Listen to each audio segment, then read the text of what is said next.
Welcome to meteorology here. Introduction to it. Uh, I'm just starting off with a couple things to get you a little bit into the idea of weather. We all deal with it every day. It's there when you walk outside in the morning. Uh, Different times you may choose activities based on it. So, yeah, you choose what you wear based on it. So, we're going to talk about how weather happens, what causes it. And in order to start with this, we're going to talk about what is weather. So I give you an example. Yesterday, my wife and I were planning on going out to eat in the evening. And I looked at the radar, which is a method of analyzing what is remote to me, not next to me. And I saw thunderstorms developing on a line that was just to the northwest of my area. And they were moving very, very slowly. So we decided we wasn't time to go out yet. It was only like 3 o'clock in the afternoon, and we hadn't planned on going out till about 6 or so. About 4:30, those thunderstorms came over my house, and they rained very hard. But I could watch it, and they were moving so slowly and kept right there that it literally rained hard until almost midnight at my house. So we didn't, we went out to a different restaurant than we had planned on, ran in through the rain and out through the rain to get back in, and basically got kind of wet by the time we got home. So you can see how weather, it made an influence yesterday. Earlier in the day, it had been partly cloudy and temperatures were up around 90 degrees. So definitely determined what I was going to wear as well. Today, this is a surface weather map. You're going to be seeing them. You're going to see them in your labs. You're going to see them in the course overall. And pressure plays a role. For example, high pressure usually means good weather. Low pressure means bad weather. So when we're looking at atmospheric pressure, which is just the weight of the air above you, the higher, the more air is into that space, the heavier it weighs, the better chance your weather's going to be good. The less it weighs, the better chance your weather's going to be bad. So if I was to look at this map right now, here's a nice low pressure over Michigan, lower pressure, high pressure back over Iowa, the Dakotas, Nebraska, bright sunshine back in here. And then there's this cold front. It goes down like this, and then it becomes stationary. So along that cold front, there's a temperature change. Cold front, think about this. If it has the word cold in it, it implies that colder air is advancing. So you're going to see that throughout the course. And here is colder air advancing.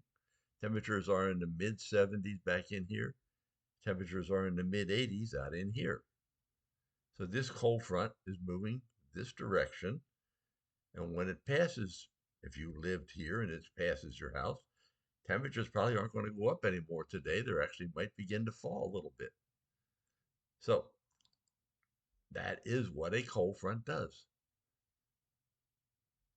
And we have one here along the east coast of the United States, not as pronounced. Temperatures are in the 80s out here, and they're mainly in the upper 70s here. Uh, Here's a stationary front with a low.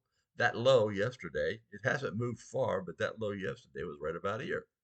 So that's where all my rain came from. So that's just a simple look at a weather map, a surface weather map. Each one of these plotted symbols is what the current conditions are at some location. So if I wanted to know, for example, what it was like probably around Columbus, Ohio here, or up in Cleveland area or whatever, I look at one of these things and I say, oh, up on the one side is at 81 degrees. That's a temperature. The current temperature there is 81. Temperature below that, you see a temperature, it's a 70 degrees. That's literally, if I cooled the air to where dew would form, that is how far I'd have to cool it. 70 degrees. You can see on this side that there's wind. Winds are just little barbs. Also, you can look around and see in the middle of this circle here, there's no shading. So that means it's sunny there. If I looked over towards here, you see it completely shaded, cloudy. Winds are coming from. Weather service and weather people talk about winds coming from. So I want to know where the wind is coming out of the south, which just means I'm bringing in warmer, maybe more humid air, or coming out of the north, I'm bringing colder air. In this case, the winds are coming from the south. Think of it just like a compass that this thing is pointing into. Wherever it points on a compass handle is where the winds are coming in. Compass has 360 degrees, south being 180, and this is south. So south winds at 5 knots, which is about 5 miles an hour. Long barb, 10 knots. We just add barbs up to get the wind. There, you've just seen a weather map. I wanted to also say high pressure means pressure is higher here. If I follow an isobar, which is a line of equal pressure, as I'm following along on this way is always going to have higher pressure than this side. So now we're going to go, started with that. Let's start now to go to a PowerPoint we got here. And yes, we're going to look at some PowerPoints as we go along. But I wanted to really just give you a feel for a surface weather map and the weather that's going on now. So in this chapter, we're going to start with monitoring. Weather has changed. Monumental advances have been made in weather through the last 100 years. 1888, there was a major blizzard that hit New York City. No warning whatsoever. Now, these same nor'easters, blizzards that come in, there is warning. And while they're rare, we can also forecast them. Give you a chance to plan for it. We monitor the weather by satellites and radars. Back in the 1800s, there were no satellites. We didn't even have things going into space. There were no radars. Radars didn't get developed till World War II. Radiosondes, just a little instrument package that ties to a balloon that goes up and measures different atmospheric conditions on the way up. Surface observations, really didn't start those until the mid-1800s. So there's significant changes in the way. Weather. Weather is what's happening now. It's not. I noticed I didn't put the word forecast on it. Weather is what is going on. If you walked outside the door right now and told me what you felt, how would you describe the weather? Maybe you would do things like, oh, the temperature is 95 degrees. It's really humid out here, very humid. No clouds, no precipitation. Wind's pretty strong, maybe out of the south today at 15 miles an hour. All that describes the weather to me. Tells me what you're feeling, how it's impacting you. Meteorology is the science of studying that. And that's what we're going to be doing. We're going to study that. Why is that temperature that high today? Why does it feel humid? Why is there no clouds? Questions we're going to try to answer as we go through the course. Climate is a little different. Climate isn't like weather averaged over long term. So we can look at climate over the last 30 years, we come up with what we call normals. Normal, if I told you you were moving somewhere, you'd want to know what the normal temperatures might be in January, or what the normal temperatures might be in February or even June. That's climate. Climate is always dealing with a normal or an average, how much rain falls. And we call climatology the study of climate and what controls it. What controls it are natural impacts of Earth, water on Earth, how it's changed, how the gases in the atmosphere change, those kind of influences. All right, in order to track weather, we want to know what the weather is at exactly the same time everywhere.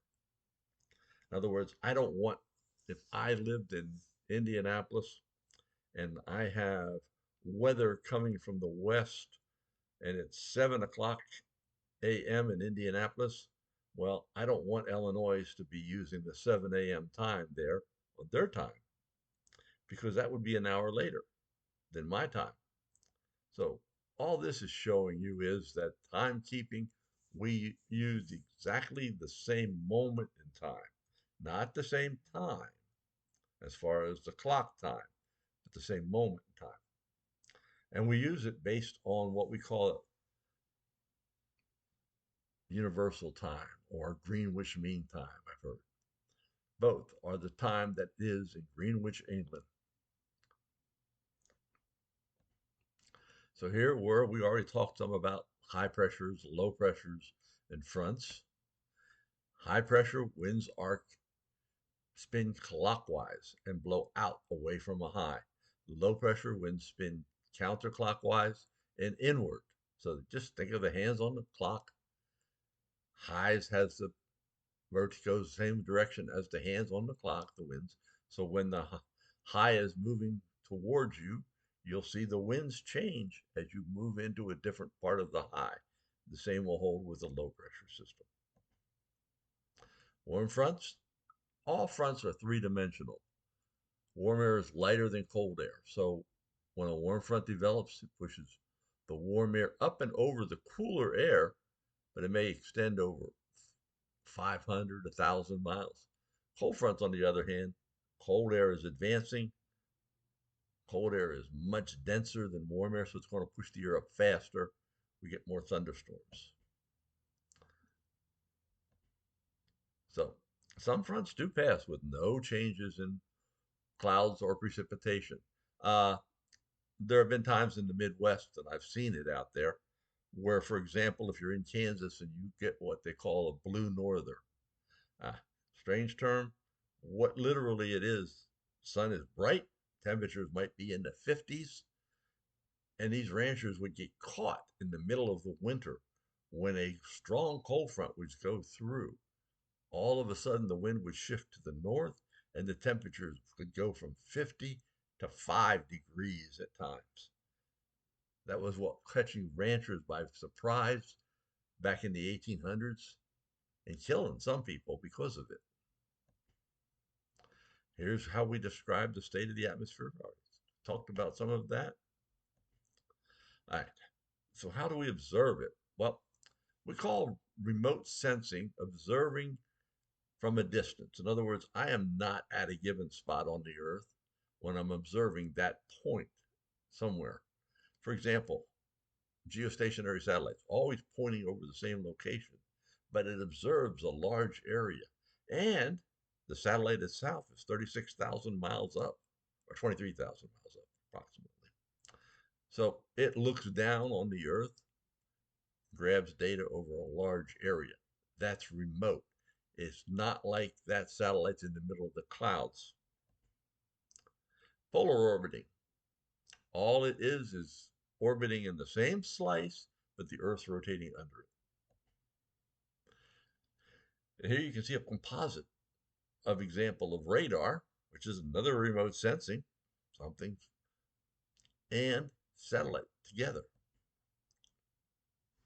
Finally, we talk about watching the sky. One of the biggest ways to figure out what the weather is going to do is just see how clouds are changing, how they're developing. Here's fog, for example. Uh, stratiform clouds are like sheets.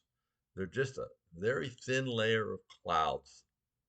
They don't billow up at all. Cumuliform clouds billow. If I looked outside my window today, I have a lot of cumuliform clouds. So maybe, for example, you're out somewhere and you see high wispy clouds out to the west that are getting thicker, moving towards you. It might indicate the approach of a warm front. And clouds move in different directions. I said the atmosphere is three-dimensional, and that means that winds change with altitude. So one last thing I wanted to look at with you, and we'll go right back to where we were started from here. Here I have a surface map, but I wanted to show you the radar. Radar is just a pulse of microwave energy, like a microwave from an oven. And you can see here there's some pretty heavy thunderstorms over in Norfolk, Virginia. More rain up over if you were going to Ocean City today, not be a good day. And there's more rain down along the Outer Banks down in here. This is our way of looking remotely. The place that's taking these observations is actually out here, sending a signal out, picking up on these clouds. And with that, because it's Doppler, I can also impact and see, for example, what the wind direction is in each of these thunderstorms. There's not a lot of wind today. And finally, I wanted to look at satellite. Here's Hurricane Aaron, kind of been making the news as it's moving up. And it used to look a lot stronger in the sense it had a very legitimate eye right in here. You can see the clouds, though, billowing around. These are all cumulus clouds here. Cirrus clouds out in here going out from the storm. It is a big storm. Look at it size-wise. And it's coming up towards off the United States. You can actually watch it moving. It's probably moving about like that right now. It's going to gradually turn to the north. So I wanted to take a look at an infrared satellite and why we like it better. So this is an infrared. Infrared is just picking up temperatures. And with infrared, I can kind of get an idea that there's somewhere down in here is the center of the storm. And these clouds are getting taller and taller here, so maybe that's beginning to regenerate a little bit, look a little better. So maybe the storm will be intensifying. But this is a way, and I can use this. The last other one image I showed you was visible. You're going to see it, and you're going to lose it at night. It won't be there. However, with infrared, I can look at all hours of the day. All that is showing me is the temperature of the top of the cloud. So I hope you got a little bit of thought about this. And I want you to ask me questions throughout the course. I'm here. The labs I know are complicated, and I know the first few weeks. I have put a video out there to try to help with those. So please don't go into it thinking you have to do it all yourself. I want to help. So, but you've got to ask the questions. I can't find out you didn't do it until I see the grades. So hope you enjoy the course.